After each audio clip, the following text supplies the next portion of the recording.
आप यह कहानी सुन रहे हैं तो पूरा सुनिए।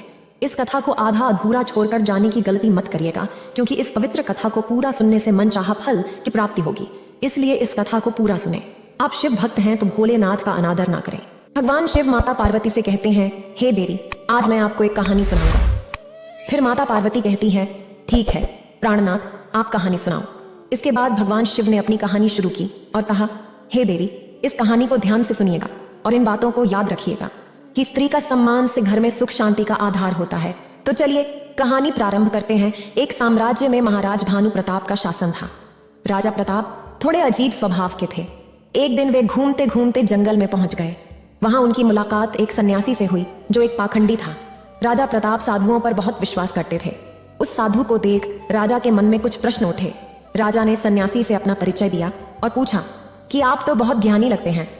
मेरी रानी अभी गर्भवती है। मैं जानना चाहता हूं कि उसके गर्भ से पुत्र होगा या पुत्री।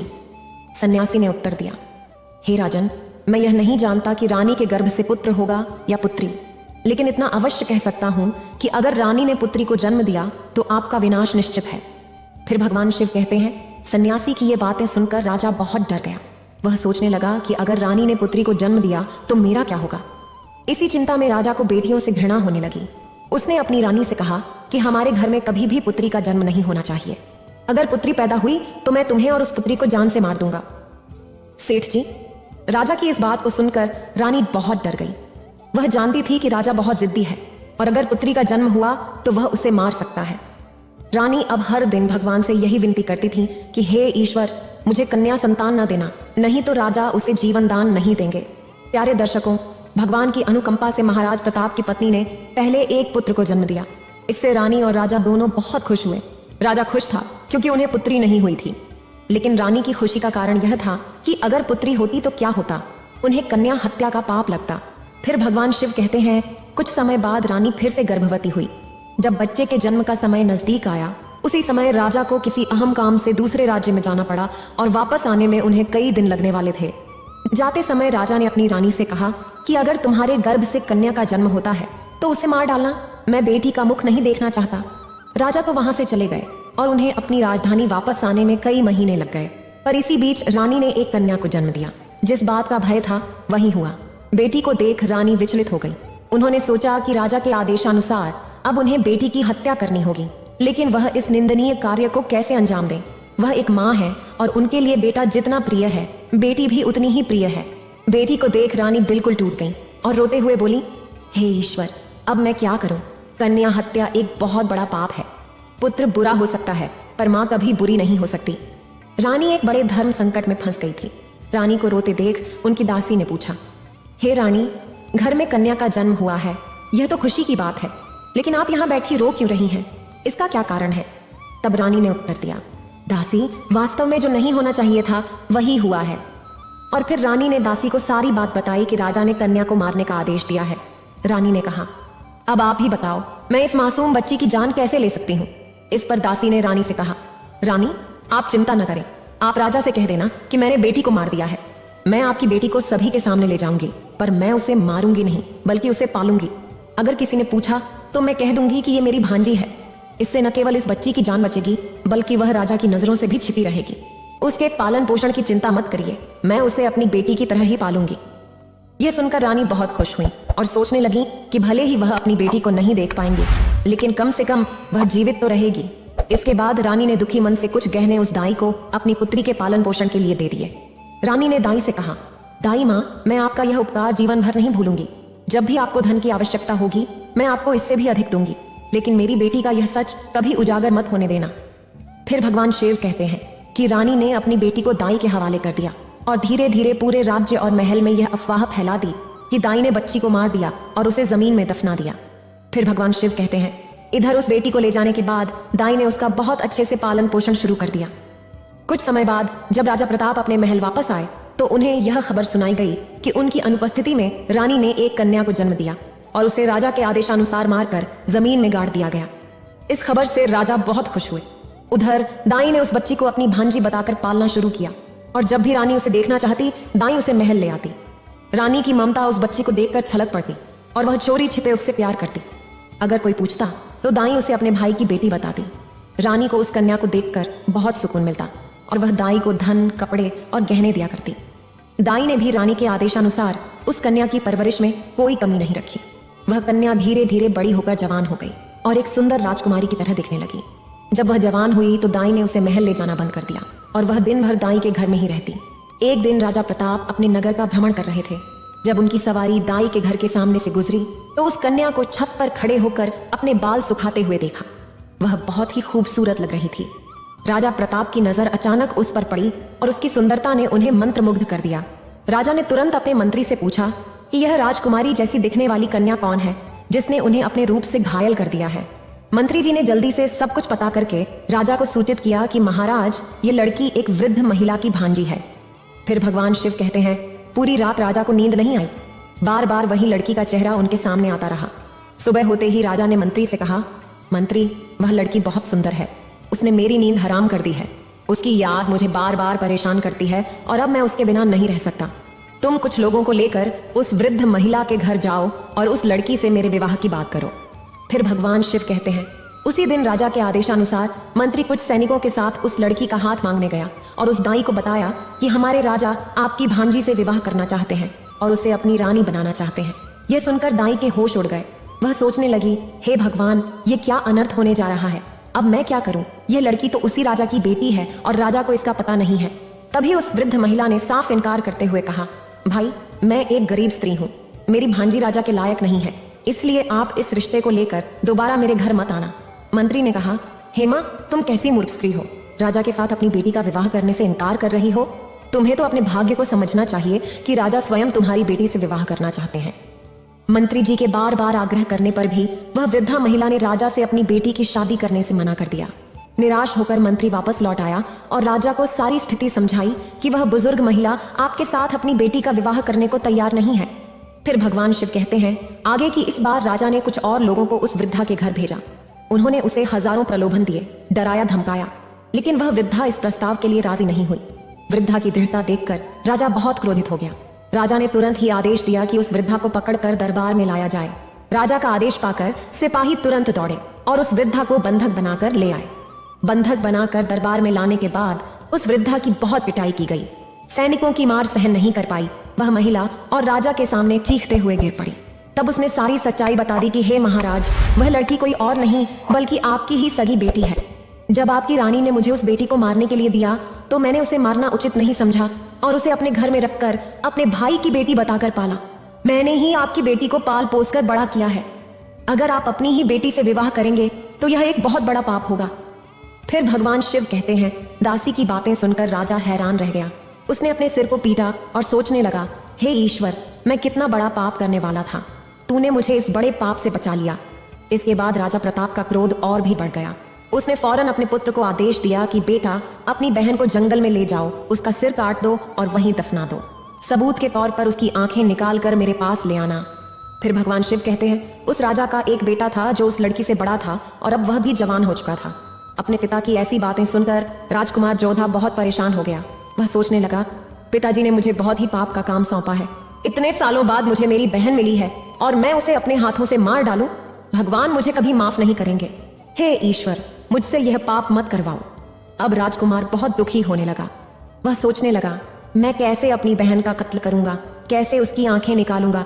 अगर मैं इनकार करता हूं तो राजा बहुत जिद्दी है, वह मुझसे नहीं तो किसी और से मेरी बहन को मरवा ही देगा।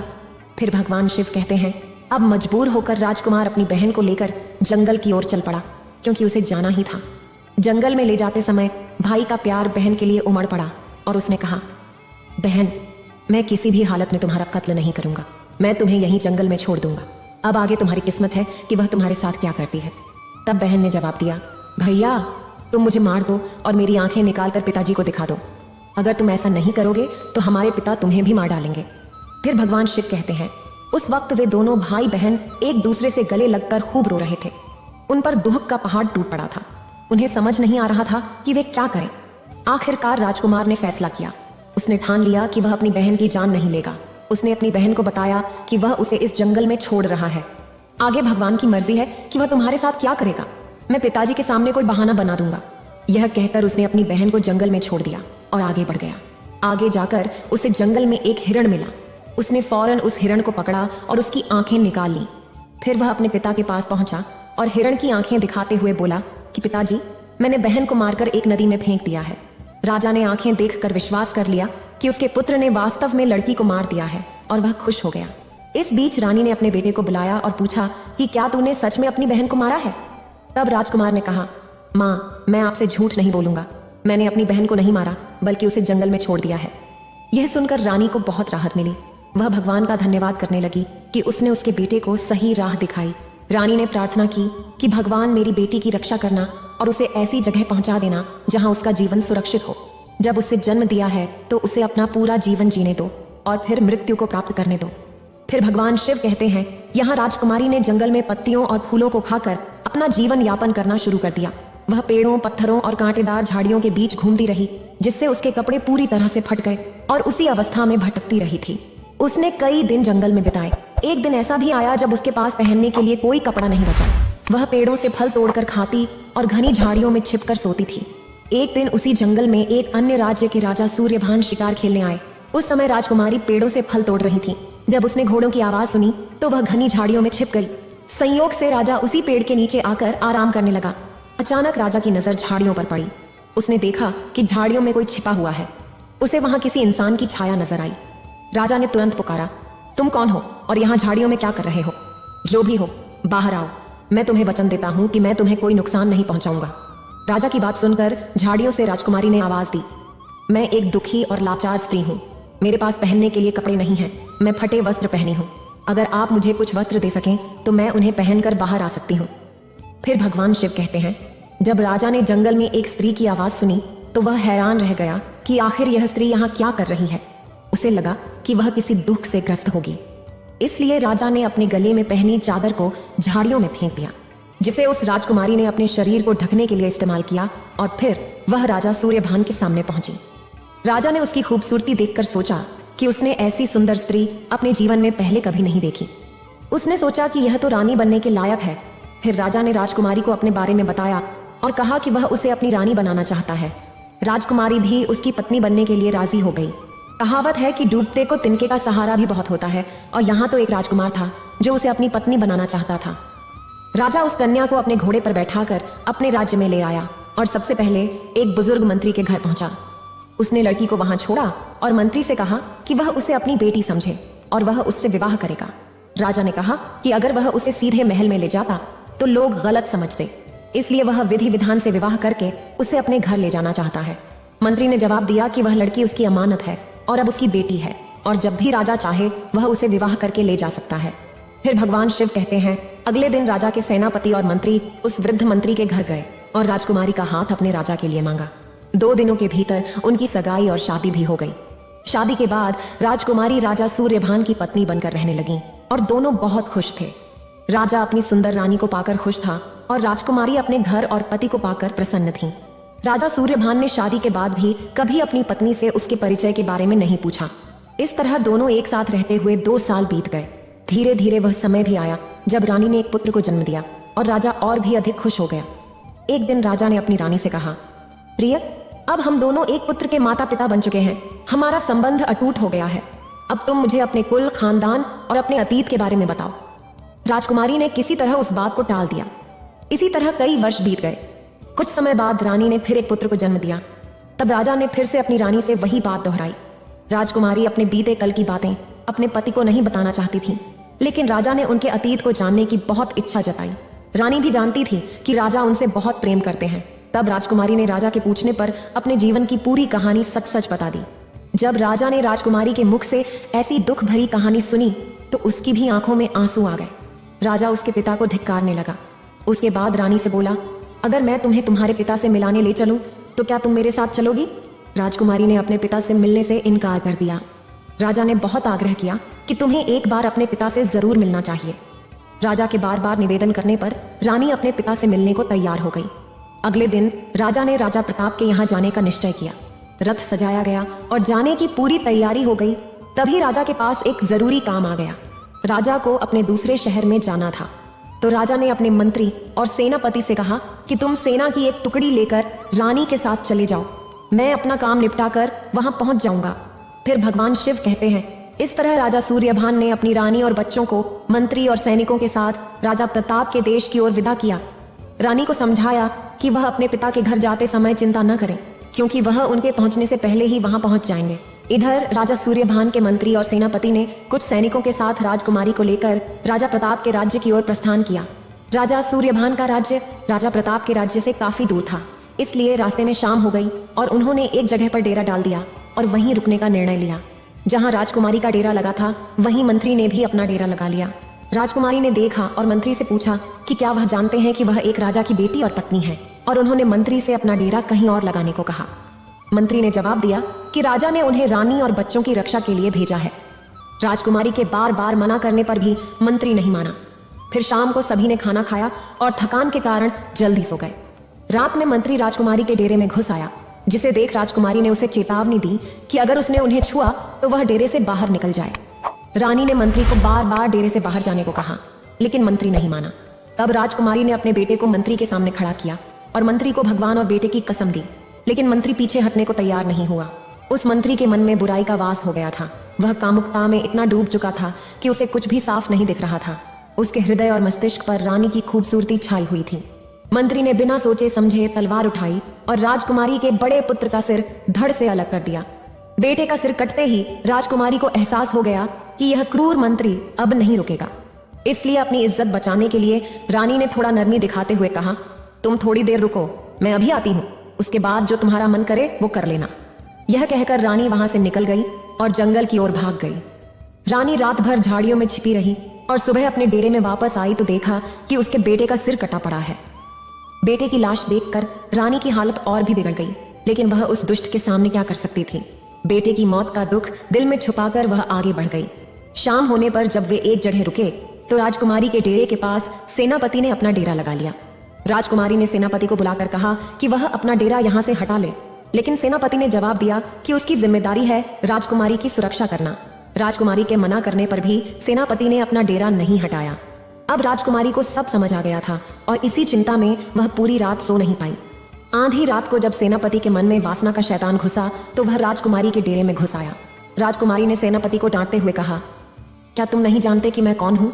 मैं एक राजा की पत्नी और बेटी हूँ। यह जानते हुए भी तुम मेरे डेरे में कैसे घुस सकते हो? तुम फौरन मेरे डेरे से बाहर निकल जाओ। फिर भगवान शिव कहते हैं, वह क्रूर सेनापति कैसे मानने वाला था? उसके दिल में काम की इच्छा जाग उठी थी और वह काम की आग में अंधा हो गया था।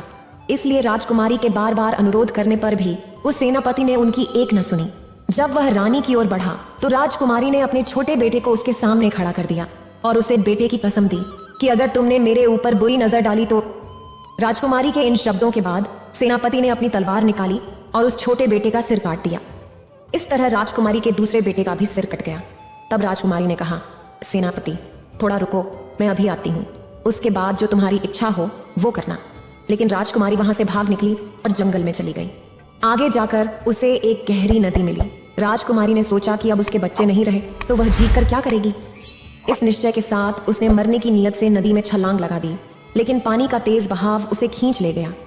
जंगल के एक किनारे पर नदी बहती हुई जा रही थी और वह उसी किनारे पर जा पहुंची।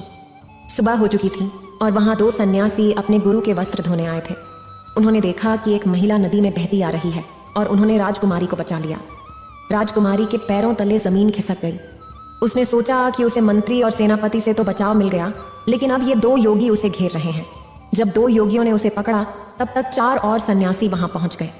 राजकुमारी और भी डर गई और सोचने लगी कि अब वह और भी बड़ी मुसीबत में फंस गई है। रानी इतनी सुंदर थी कि जो भी उसे देखता वह उस पर मोहित हो जाता। अब वे महात्मा आपस में लड़ने लगे और धक्का मुक्की करने लगे।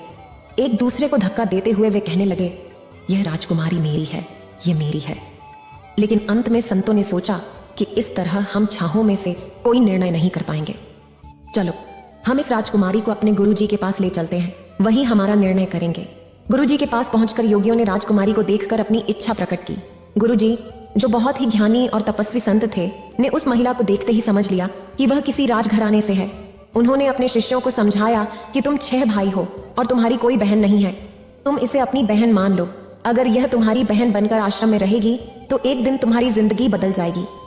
गुरु के समझाने पर शिष्यों को बात समझ में आ गई और उन्होंने राजकुमारी को अपनी बहन बना लिया। और वह राजकुमारी जो उसी राजा प्रताप की बेटी थी, जो उस राज्य के राजा थे, उसे अब पता चल गया था कि वह अपने पिता के राज्य में आ गई है। राजकुमारी उन्हीं महात्माओं के आश्रम में रहने लगी और वे सभी महात्मा उसे अपनी बहन की तरह मानकर रखते थे। फिर भगवान शिव कहते हैं कि ये सेठ जी हैं। वहीं जब राजा सूर्यभान अपने मंत्री, सेनापति और सैनिकों से मिले तो उन्होंने अपनी पत्नी और बच्चों को वहां नहीं पाया। राजा ने जब मंत्री और सेनापति से उनके बारे में पूछा तो दोनों ने एक साथ स्वर में कहा, हे महाराज, हमें क्षमा करें, आपकी रानी असल में रानी नहीं, एक डायन थी। अब जब उसने आपके दोनों पुत्रों को मार दिया है तो वह यहाँ से भाग गई है। उनकी बातों को सुनकर राजा सूर्यभान को विश्वास हो गया। उन्होंने सोचा कि अगर झूठ होता तो एक ही बोलता, दूसरा क्यों बोलेगा। इसलिए राजा सूर्यभान ने आदेश दिया कि अब हमें उसके पिता राजा प्रताप के पास जरूर जाना चाहिए। उन्होंने कहा, जल्दी से सभी लोग राजा प्रताप के पास चलें। इस तरह राजा सूर्यभान अपने सेनापति और मंत्री के साथ अपनी पत्नी के पिता के पास चले गए। दूसरी ओर राजकुमारी ने अपने 6 भाइयों से, जो उस समय योगी के वेश में थे, कहा कि वे सभी राजा के पास जाएं और राजा से कहें कि हमारी बहन आपके दरबार में कहानी सुनाना चाहती है।